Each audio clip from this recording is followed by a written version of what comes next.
And then so the defense continued to play well, forced 3 turnovers for the second straight game, playing well. They gave up a lot of yards, but bend don't break is where they're at right now. I think they'll continue to improve. Second thing I liked was Lamar after the game. Because he was like, the offense didn't play well. You have to walk that fine line. But do you agree that the offense wasn't great? Yes, I do agree. But I think you have to walk the fine line between, and Philly didn't do this 2 years ago, between we won but we didn't play well and just killing yourself and now you're down and you don't even feel like you got to win, versus just accepting the win. We're stacking wins. That's important. It's hard to win in this league against any of the 32 teams. And acknowledging, but we have to get better. Like, they still have a great mentality of, it was a great win, we got to stack these W's, but the offense didn't play that well. They were 2-5 in the red zone. And that's, Nick, that is one thing. I mean, the Ravens are getting back to themselves when one thing is great and something else, kind of. But the red zone with Derrick Henry, Patrick Ricard, and Lamar Jackson, you should not struggle in the red zone. They didn't last year. This year they have been. So that's something. But good win. Lamar, that was the worst game Lamar's played outside of a game against the Chiefs. Like the Chiefs, that's the worst game he's really played in a while. Yeah. So. But they were fine, and it was a good win against a decent team. So listen, they win, Steelers lose. It's the greatest weekend imaginable. And people are going to say I'm hating. I don't care. I think Brew actually will agree with me. Last year, the mark of the Ravens was they annihilated good teams. They beat Buffalo by 1 million. Lamar had 5 touchdowns, and they were up 4 scores on Tampa going into the fourth quarter. They beat Denver by 100. They beat Pittsburgh by late in the year by 20. Yeah. They beat Houston like 31-2. Those are 5 playoff teams they annihilated. For me to feel like, okay, the Ravens not only, can they catch Pittsburgh's in one box? Are they the team they were supposed to be coming into the year that's dominant, leading Super Bowl contenders in another? I need to see that Ravens team come back, and we haven't seen that yet. But why? Why do you need to see this dominant team when there's seemingly no dominant teams right now? I don't understand.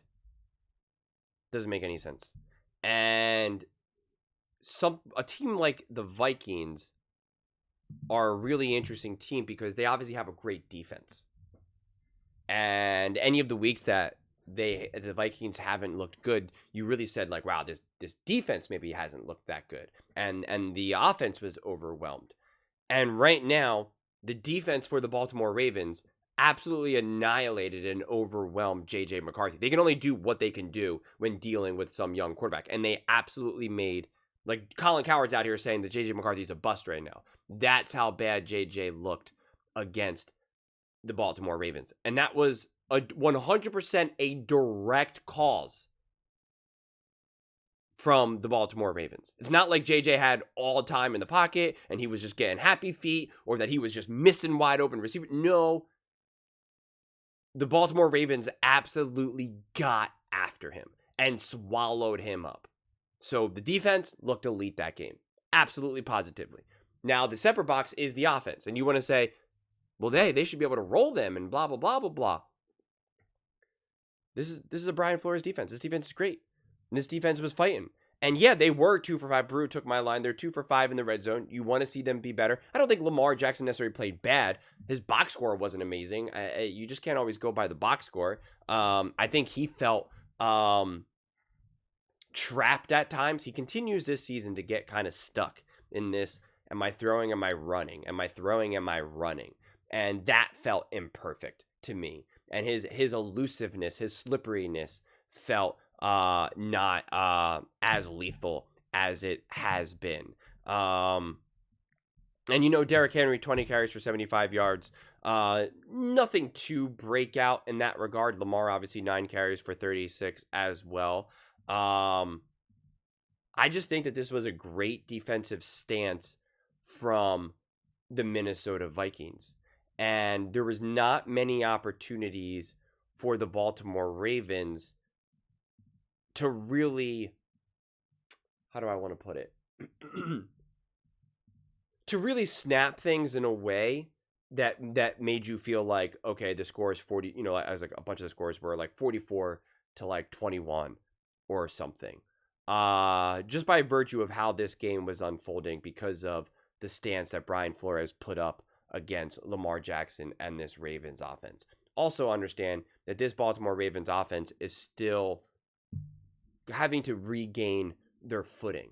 And the offense necessarily wasn't the problem before Lamar's injury. And the defense was the problem. Now the defense is coming around, and now the offense has to kind of get reintegrated a bit with each other right now. Lamar Jackson has to continue to get comfortable. And you're going up against a high-level defense. You just are. I mean, I think Brian Flores does a great job scheming against individual quarterbacks. And I think he's shown that a lot over the years. He just showed that, his last game against the Detroit Lions, against Jared Goff. And so I think that's a lot what we saw yesterday. And I get it. We don't see the Vikings as this great team right now. There's not so much that they're a bad team. I think they're just an inconsistent and an incomplete team in this moment of time. And yeah, I don't see the need to downplay this game. If this was against the Cleveland Browns, even though they have a pretty potent defense as well, if this was against the Cincinnati Bengals, although Joe Flacco has been putting up a lot of points, if this was against, and I could just keep naming these teams, then I could maybe understand a lot more. I could. If Baltimore had been playing, if Lamar Jackson had been playing all season long, everyone's fully healthy, everything, I could understand. But I mean, it's just, I don't know what point we're trying to prove here by saying that the Baltimore Ravens, I would only feel that they're back if they dominated the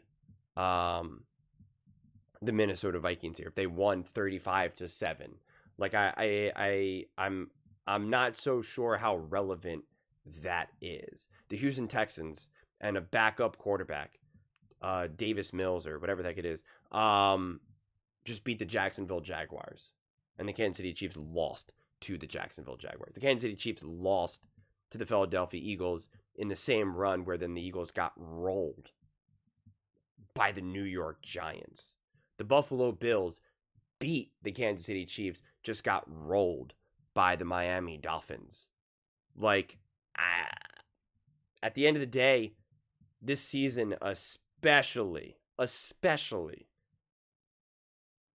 it really does not matter how you win when you're playing these other teams that aren't the actual teams that you're going to be facing in the playoffs. The Chiefs, the Bills, the Colts, the Patriots, like, nothing else matters at this point now. Nothing else matters. Even the Bills getting rolled by the Dolphins, it's like, I don't know. If they play the Dolphins, then maybe there's a problem in the playoffs, but they're playing the Chiefs, so I don't know. See what happens. Like, this has just been such a bizarre season right now. So if you're trying to look at it through this lens of like, well, in 2023, they rolled it in 2024. Yeah, who cares? I mean, who honestly, who cares? What does that matter right now in this moment of time? On November 10th, 2025, what does that matter? How badly they beat the whoever's last season. They also lost to the Raiders last year and lost to the Browns, to Jameis Winston, I think, if memory serves me correctly. Yeah, they rolled the Bills and then got beat by the Bills in the playoffs. So I don't get what that reference point does for anyone here at all. If anything, I really liked it. This game was close and tough, and it was a bend don't break. The Ravens didn't go beyond themselves. The offense, although it took them a while to get going, and they were 2 for 5 in the red zone, they were persistent. The defense did not let up. The defense wasn't like, hey, we're great, and now we're not. J.J. McCarthy got the best of us. That's not what happened.